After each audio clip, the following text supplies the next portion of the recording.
की खबर और मैं हूं आपके साथ प्रगति ठाकुर। बुलेटिन की शुरुआत करेंगे बड़ी खबर के साथ। राष्ट्रपति द्रौपदी मुर्मू आज यानी कि गुरुवार की सुबह करीब 10:15 बजे स्पेशल ट्रेन से धार्मिक यात्रा पर वृंदावन पहुंची। वृंदावन रोड रेलवे स्टेशन पर उनका शहनाई की धुन के साथ भव्य स्वागत भी किया गया। राष्ट्रपति वृंदावन में साधु संतों के साथ मुलाकात करने भी पहुंची और श्री ठाकुर बाके बिहारी मंदिर, श्री कृष्ण जन्मस्थान मंदिर के दर्शन भी किया।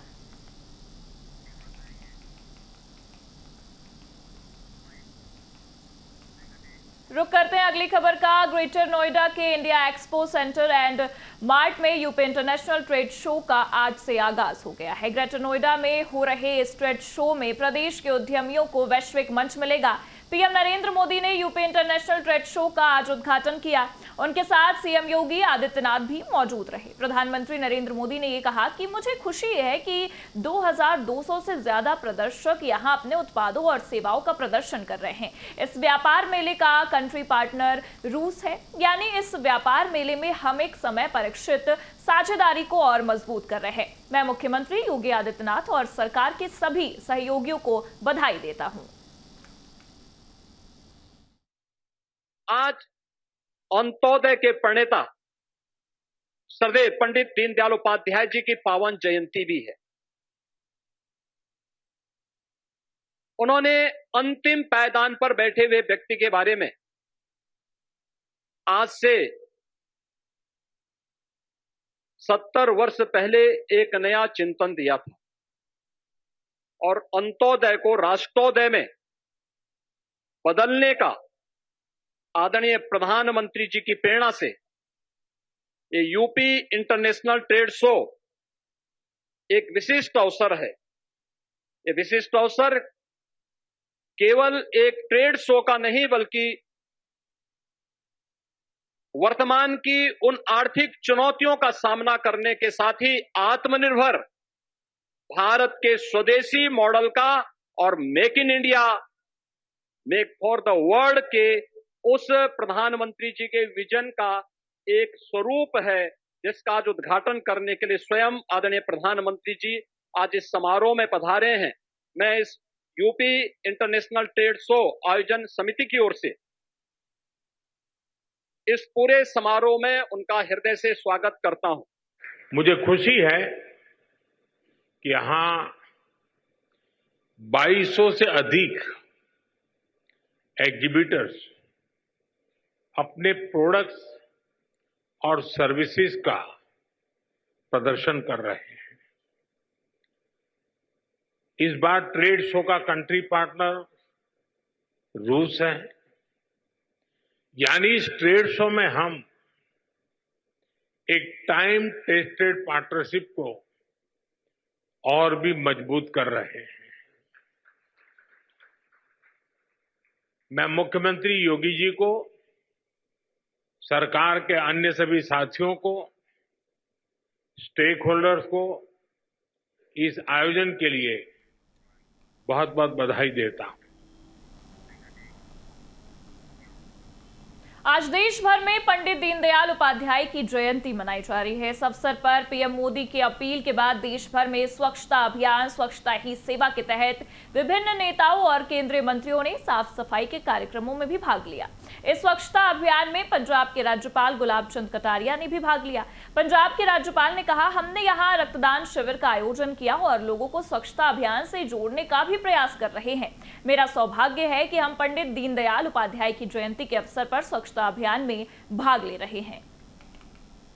प्रधानमंत्री जी का जो जन्मदिन है 17 से लेकर के 2 अक्टूबर तक सारा ही देश स्वच्छता ही सेवा है और सेवा के विभिन्न प्रकल्प, जिसको जैसी क्षमता है, जिसकी जैसी इच्छा है, वैसा सब लोग प्रयत्न कर रहे हैं। तो मैं सोचता हूँ हमारे यहाँ चंडीगढ़ में भी हम सब लोग भी मिलकर के प्रयास कर रहे हैं। रक्तदान शिविर हमारे यहाँ बहुत बड़ी तादाद में हुआ है। हर बच्चे को इससे जोड़ करके उसको भी आगे बढ़ाने का प्रयास किया है। जनता को भी जोड़ा है और प्रशासन को भी जोड़ा है कि स्वच्छता के इस अभियान को अच्छा करने का प्रयास।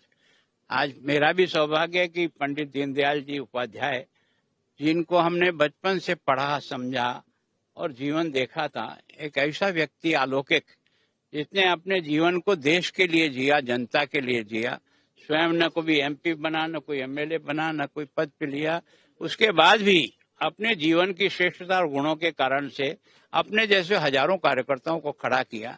तो आज इस अभियान के दिन भी यही है कि स्वच्छता कोई एक आदमी, एक प्रशासनिक अधिकारी अकेला नहीं कर सकेगा।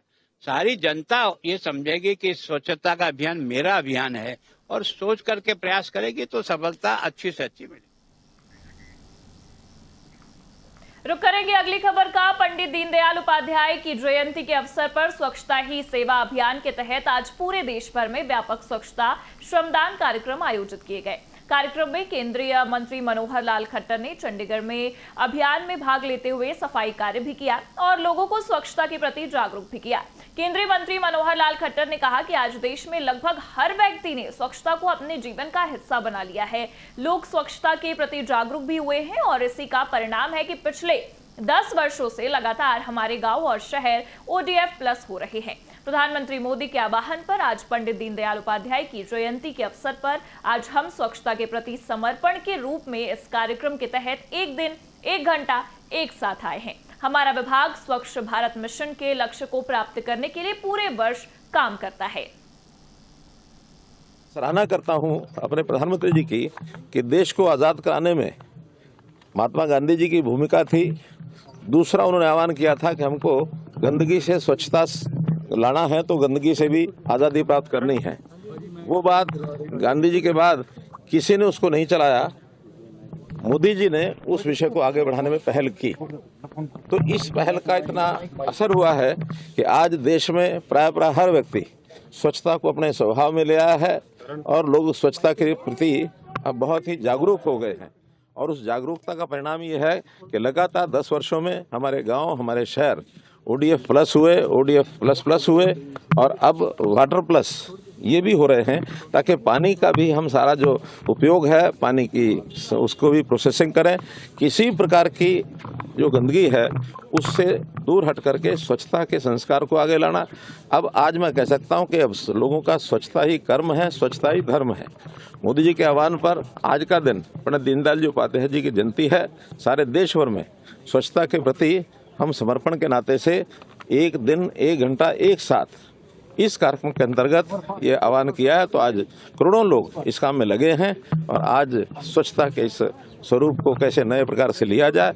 हमारा विभाग जो अर्बन डेवलपमेंट का विभाग है, स्वच्छता ही यानी स्वच्छ भारत मिशन का जो एक टारगेट है उसको पूरा करने के लिए साल भर काम करते हैं। इसके साथ ही दोनों नेताओं ने पंडित दीनदयाल उपाध्याय की प्रतिमा पर माल्यार्पण भी किया। इस अवसर पर मुख्यमंत्री मोहन यादव और प्रदेश भाजपा अध्यक्ष हेमंत खंडेलवाल ने एक पेड़ मां के नाम अभियान के अंतर्गत पौधारोपण किया। ये एक ऐसा व्यक्तित्व था जिन्होंने हमारी विचारधारा को एक दिशा दी। दीनदयाल जी का व्यक्तित्व आज भी हमारे मोदी जी जो भी काम गरीबों के लिए कर रहे हैं उस पे देखने को मिल रहा है। हम सब उनके बताए मार्ग पे चलते हैं। दीनदयाल जी को हम सब की बहुत बहुत श्रद्धांजलि और मैं हमारी कार्यकर्ताओं से और आम जनता से उम्मीद करता हूं कि दीनदयाल जी ने जो मार्ग बताया उस पे कितनी भी कठिनाइयां हो लेकिन हम उस मार्ग पे चलने का प्रयत्न करें और उनके बताए मार्ग को सामने लाने का काम करें और जनता में हम उनकी विचारधारा को सफल करें। जिस प्रकार से देश में स्वदेशी का अभियान चल रहा है, हमारी भारतीय जनता पार्टी का भी स्वदेशी सप्ताह का आज शुभारंभ है। ये 2 महान हस्तियां पंडित दीनदयाल उपाध्याय जिनका जन्म जयंती आज है और 2 अक्टूबर महात्मा गांधी जी की जयंती। ये 2 पवित्र आत्माओं के इस देश के अंदर किए गए योगदान को नमन करते हुए हमारी भारतीय जनता पार्टी ने जो सेवा सप्ताह के साथ ये स्वदेशी सप्ताह का प्रादुर्भाव किया है। आज से लगा करके 2 अक्टूबर तक पंडित दीनदयाल उपाध्याय से लेकर के हमारे महात्मा गांधी जी की जयंती तक का ये जो सप्ताह का आयोजन किया जा रहा है, ये हमको प्रेरणा देगा। स्वदेशी का बीज आत्मनिर्भरता का वृक्ष बनकर निकलने वाला है। हम सब जानते हैं कि आज इन सारी चीजों का अगर एहसास करें, महात्मा गांधी जी ने भी स्वदेशी के आह्वान के लिए सूत से, चरखे से सूत रोज अपना आत्मनिर्भरता की तरफ चलो गांव की ओर एक तरह से इस अभियान का प्रादुर्भाव किया और उसका परिणाम निकला कि विदेशी वस्त्रों की होली जलाते हुए स्वदेशी के मूल मंत्र से पूरा देश एक तरह से उद्वेलित हुआ, आजादी की उस आंदोलन में शामिल हुआ और अंततः अंग्रेजों को जाना पड़ा। आज भी उसी बात की आवश्यकता है। जब पंडित दीनदयाल उपाध्याय जी का अंतिम से अंतिम व्यक्ति के जीवन में सुख की कामना करते हुए एकात्म जीवनवाद का जो उन्होंने दर्शन दिया है, उसकी मूल अवधारणा भी स्वावलंबन है, स्वदेशी है, आत्मनिर्भरता है। गांवों की ओर हमारी बनी हुई बसी हुई व्यवस्था है, जिसके भरोसे से देश दुनिया के सामने हर दौर हर समय हर बार उसी तरह से खड़ा होता है, जिसके कारण से अतीत से उसकी पहचान रही। आज के इस अवसर पर हमारे माननीय अध्यक्ष जी, माननीय संगठन महामंत्री जी हितानंद जी, माननीय हमारे मंत्री सांसद, हमारे विधायकगण, हमारी महापौर सभापति जिलाध्यक्ष जी, हम सब मिलकर के आज पंडित जी को याद करते हुए आज वृक्षारोपण भी कर रहे हैं। रुक करेंगे अगली खबर का। पटना में हुई कांग्रेस वर्किंग कमेटी की बैठक में अध्यक्ष मल्लिकार्जुन खड़गे ने एनडीए और मोदी सरकार पर बड़ा हमला बोला। उन्होंने नीतीश कुमार को भाजपा के लिए बोझ बताते हुए बेरोजगारी, किसान संकट, वोटर लिस्ट घोटाला, चुनाव आयोग की भूमिका और अर्थव्यवस्था पर भी गंभीर सवाल उठाए हैं। उन्होंने ये भी कहा कि पटना में हो रही सीडब्ल्यूसी की बैठक बहुत महत्वपूर्ण है। क्या कुछ कहा है उन्होंने, आप भी सुनिए। इसमें स्वास्थ्य में थोड़ा फर्क होने की वजह से वो नहीं आ सके और उन्होंने कहा कि ये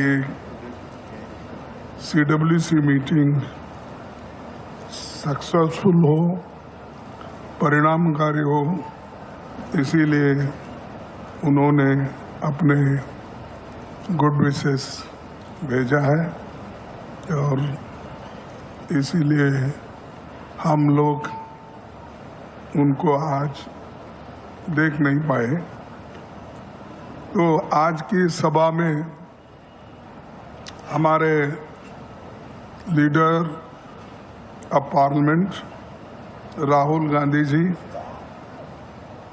तथा सीडब्ल्यूसी के एक्सटेंडेड वर्किंग कमेटी के मेंबर्स और सदस्यगण आज की इस बैठक में आप सभी का मैं हार्दिक स्वागत करता हूं।